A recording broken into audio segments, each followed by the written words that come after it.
বাবা না থাকা কি জিনিস তা সেই জানে যে সদ্য বাবা হারিয়েছে। বাবার আশ্রয় সবচেয়ে নিশ্চিন্ত একটা আশ্রয়, আর সেই আশ্রয় হারিয়ে শাইন ম্যাডাম তার বিধবা মা আর ছোট্ট ছোট্ট দুটি ভাই বোন নিয়ে একদম দিশেহারা হয়ে পড়লেন। ছোট্ট দুটি ভাই বোন যমজ ছিল। তারা মনিকার সাথে একই ক্লাসে পড়তো, চতুর্থ শ্রেণীতে। তারপর পঞ্চম শ্রেণী থেকে ছেলেরা চলে যেত আলাদা স্কুলে। তখন শাহিন ম্যাডামের সেই ছোট্ট বোনটি তার সহপাঠী হলো। পঞ্চম শ্রেণীতে হাতের কাজ বলে একটা বিষয় ছিল। শাহিন ম্যাডাম তখন মাত্র আইএ পাশ করেছেন। তিনি সেই ক্লাসটি নিতেন।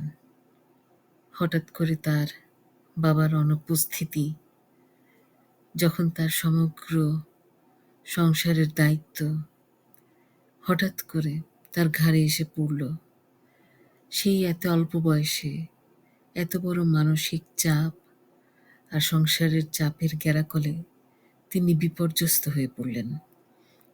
জীবনের প্রতি তীব্র ঘৃণা, আক্রোশ ছেড়ে দিতেন হাতের ওই স্কেলটার উপরে।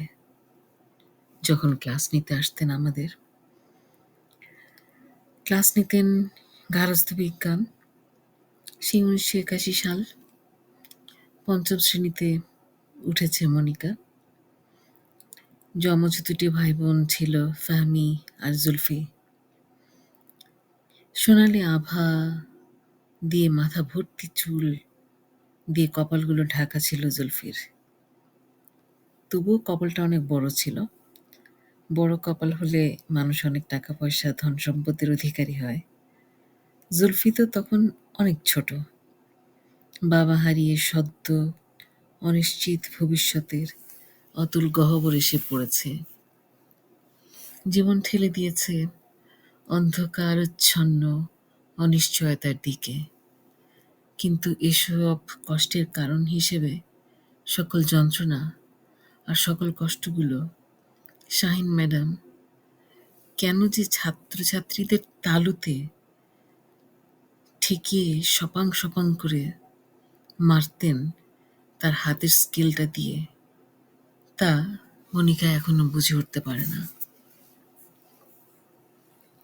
শাহিন ম্যাডামের কষ্ট, অসহায়ত্ব, শাহিন ম্যাডামের নিরাশ্রয় অনিশ্চিত জীবনের করুণ ছাপ তার চোখে মুখে যখন ফুটে উঠত, অত কম বয়সে ম্যাডামের সে কালো সরু প্রাণহীন হাসিহীন মুখখানা মলিনতায় যখন ভার হয়ে থাকত, মনিকার খারাপ লাগতো দেখতে, কিন্তু আবার আতঙ্কিত হতো। কারণ আজ যদি শাহিন ম্যাডামের ক্লাস হয়, তাহলে কার ভাগ্যে সেই স্কেলের সপাং সপাং বাড়ি আছে হাতের তালুতে, কেউ জানে না। ম্যাডাম প্রবেশের সাথে সাথে প্রমাদ গুনত সারা ক্লাস, যে আজ কে দাঁড়াবে ম্যাডামের হাতের স্কেলের বাড়ি খাওয়ার জন্য লাইন করে। ম্যাডাম পড়া না পারলে লাইন করে দাঁড়া করাতো ক্লাসের সবার সামনে কয়েকজনকে, তারপরে বলতো হাত পাতো।